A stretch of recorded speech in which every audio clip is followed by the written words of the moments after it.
Welcome to Daily Scripture Reading. I do not own the rights to this music. 1 Kings chapter 14.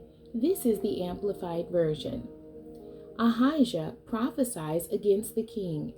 At that time, Abijah, the son and crown prince, heir of Jeroboam, became sick.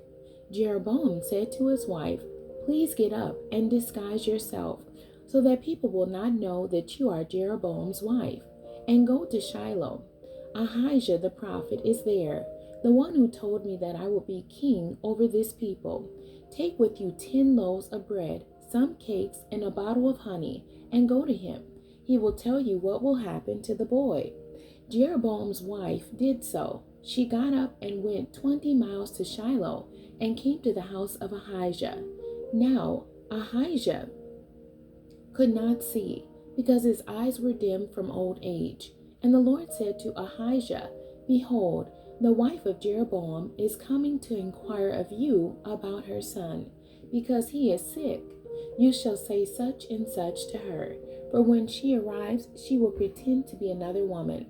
So when Ahijah heard the sound of her feet as she came in the doorway, he said, "Come in, wife of Jeroboam.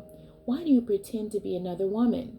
For I have been sent to you by God with a harsh message. Go tell Jeroboam, this is what the Lord, the God of Israel, says.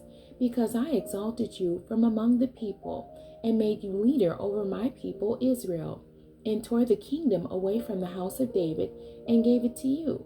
But you have not been like my servant David, who kept my commandments and followed me with all his heart, to do only what was right in my eyes, but have done more evil than all the kings who are before you.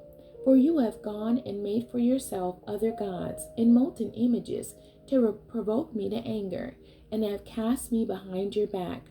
Therefore, behold, I am bringing evil on the house, royal line of Jeroboam, and I will cut off, destroy from Jeroboam every male, both bond and free, in Israel, and will utterly sweep away the house of Jeroboam, as one sweeps away dung until it is all gone. The dogs will eat the carcass of anyone belonging to Jeroboam who dies in the city, and the birds of the sky will eat the carcass of anyone who dies in the field. For the Lord has spoken it. Now as for you, Jeroboam's wife, arise, go to your own house. When your feet enter the city, the child Abijah will die. All Israel shall mourn for him and bury him, for he alone of Jeroboam's family will come to be placed in the grave, because in him there was found something good and pleasing toward the Lord, the God of Israel, in the house of Jeroboam. Moreover, the Lord will raise up for himself a king over Israel, who will cut off the house, royal line of Jeroboam, this day and from now on. The Lord will strike Israel as a reed is shaken in the water, and he will uproot Israel from this good land, which he gave to their fathers, and he will scatter them beyond the Euphrates River, because they have made their Asherim, provoking the Lord to anger. He will give up Israel because of the sins of Jeroboam, which he has committed, and with which he has made Israel sin, by leading them into idolatry. So Jeroboam's wife arose and left, and came to Tirzah, the king's residence. As she was entering the threshold of the house, the child Abijah died. And all Israel buried him and mourned for him, in accordance with the word of the Lord, which he spoke through his servant Ahijah the prophet. Now as for the rest of the acts of Jeroboam, how he made war, and how he reigned, behold, they are written in the book of the Chronicles of the kings of Israel. The time that Jeroboam reigned was 22 years, and he slept with his fathers in death, and Nadab his son reigned in his place. Rehoboam misleads Judah. Now Rehoboam the son of Solomon reigned in Judah. Rehoboam was 41 years old when he became king, and he reigned 17 years in Jerusalem, the city the Lord had chosen from all the tribes of Israel, in which to put his name presence. His mother's name was Naamah the Ammonitess. And the people of Judah did evil in the sight of the Lord.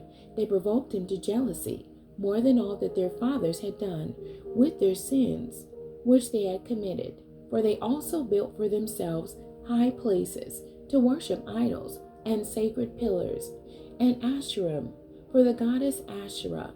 These were on every high hill, and under every luxurious tree. There were also male cult prostitutes in the land. They committed all the repulsive acts of the nations, which the Lord dispossessed before the Israelites. Now in the 5th year of King Rehoboam, Shishak, king of Egypt, Jeroboam's brother-in-law, came up against Jerusalem.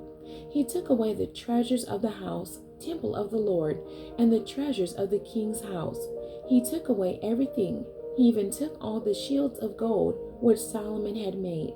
So King Rehoboam made bronze shields to replace them, and handed them over to the captains of the palace guard, who guarded the doorway of the king's house. And as often as the king went into the house of the Lord, the guards would carry them and bring them back into the guard room. Now, as for the rest of the acts of Rehoboam and everything that he did, are they not written in the book of the Chronicles of the kings of Judah? There was also war between Rehoboam and Jeroboam continually.